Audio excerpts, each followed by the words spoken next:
এক নারীর কাছে দুজন লোক এসে বলল, আপনি আমাদের 200 দিনার আমানত হিসেবে রাখুন, কিন্তু শর্ত হচ্ছে উভয়ে একসাথে ফিরলে তখনই দিবেন। আচ্ছা, ভাবছিলাম আজও ব্যাংকে টুইন্স সিগনেচার থাকে, যতক্ষণ 2 সিগনেচার হবে না ক্যাশ হয় না। সে সময় ব্যাংক ছিল না, তাই এই কন্ডিশন রাখলো যে আমরা আসলে দিবেন। উভয় চিটার ছিল।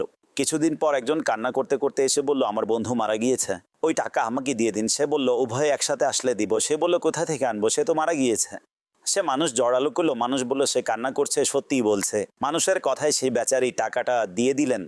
কিছুদিন পরই সেই দ্বিতীয়জন এলো, জীবিত। সে ফিরে এসে বলল, আমার টাকা কোথায়? বললেন, সেগুলো তো তোমার বন্ধু নিয়ে গেছে। বলল যে আমরা তো কন্ডিশন বলেছিলাম যে উভয়ে আসলে তখন দিবেন, আপনি কিভাবে তাকে দিয়ে দিলেন? ঝগড়া বেড়ে গেল। কেস চলে গেল হজরত উমর ফারুকের দরবারে।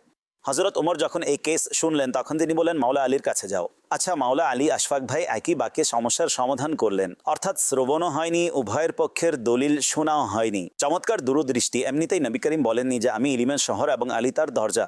মাওলা আলী জিজ্ঞাসা করলেন, কন্ডিশন কি ছিল?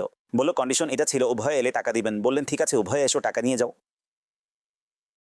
সমস্যাই শেষ করে দিলেন না ভাই। উভয়ে একসাথে আসলে তো প্রথমেরটা ধরা খেয়ে যাবে না।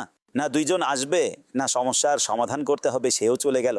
দর্শক, হয়তো আপনারা বুঝতে পারেননি, মনোযোগ দিয়ে বুঝুন। এর জন্যই তো বলা হয় বড়দের কথা দেরিতে বোঝা যায়। মাওলা আলী বললেন, কন্ডিশন কি ছিল?